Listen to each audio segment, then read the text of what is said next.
I was watching Jeff 25. I said Jeff 20 once again. I was watching Jeff Teague's 520 podcast, and he had a take saying that Jalen Brunson is bigger in New York or having a bigger impact than when Carmelo Anthony was there and Patrick Ewing. Hey man, Jeff Teague, you was too young to remember Patrick Ewing in New York, bro. Just say you too young. Quit talking about stuff you don't know what you're talking about. You wasn't there. And a lot of times we disrespect stuff that we didn't see, or we try to talk about stuff that we didn't physically see, or we wasn't around in that era to get it. I'm old enough to remember Patrick Ewing in the New York Knicks. Jalen Brunson is nowhere near bigger than Patrick Ewing in Patrick Ewing prime. Ewing was the best center in the NBA for years. We say Elijah Wan now, but Elijah Wan was not who he was until about 94, 95. They was going to trade Elijah Wan.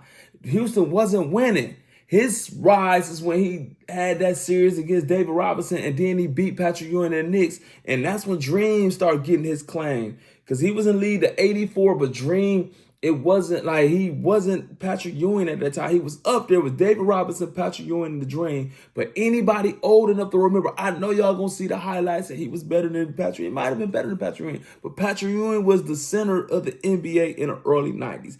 David Robinson was next, and then the Dream. Y'all ain't gonna remember that, but it was Patrick Ewing. They was getting picked to win the championship. They're like, this is the year they beat the Bulls. And the Bulls was cheating the Knicks a lot in them game sevens and them games to beat the Knicks. I remember that. Patrick Ewing was like one of the faces of the NBA. He was on Dream Team 1. He was the starting center. Ewing was a star, bro. Ewing had shoes. Y'all remember Ice Cube had a song and threw on my white Ewings. Everybody in the neighborhood had Ewings. Ewing was the man. Everybody was trying to dunk like Ewing. We had the crates, and Ewing was the man, bro. Ewing was the man.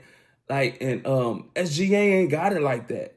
Not SGA, but Jalen Brunson, he's not big as New. Them games was big. The Knicks versus Bulls, the Knicks versus Pacers. Jalen Brunson is not that big. Carmelo, yeah, he bigger than Carmelo was. That Carmelo, it didn't last long. They was sorry. Phil Jackson was trying to get rid of Carmelo for years, and they had that one little run with Melo.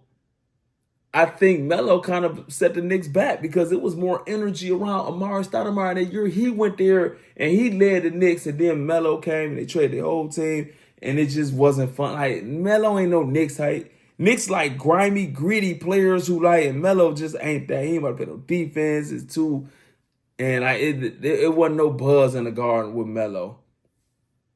But the Knicks, man, they was like, that was different, man. They was beating you up, bro. It was the Knicks. Like, people used to imitate the Knicks in our high school years, like beating you up like the Knicks. The Knicks had a staple. They had an identity.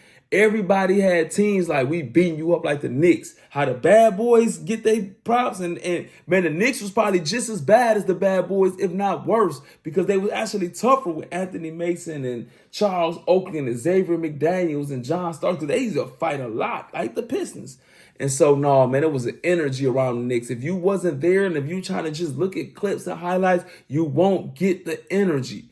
You had to be there to see it for real. And that's just like when people write, like young people think Tupac was bigger than Snoop when he was little. Man, Snoop was bigger than Tupac. You had to be there. Tupac got bigger after he got out of jail, joined Death Row, and then when he died, he became this icon. And that's like people right now who was old enough to remember Nipsey Hussle while he was still living. And these new kids think Nipsey Hussle was bigger than what he was. But we remember, like, man, nobody wasn't blasting Nipsey. He wasn't on the radio everywhere. He wasn't selling no tours and stuff like that. He got bigger after he died. And then you get somebody who wasn't around that era giving an opinion of how it was.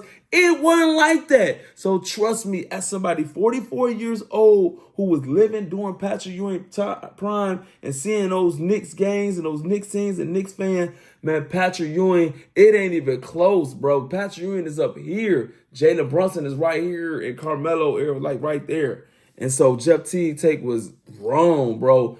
And I think it's wrong to be like giving opinion sometimes for something you wasn't there to see or know nothing about. And that's my take on Jeff Teague saying Jalen Brunson is bigger than Patrick Ewing in New York. I disagree. Let me know if y'all agree with Jeff Teague or y'all agree with me in the comments below. And I'm out.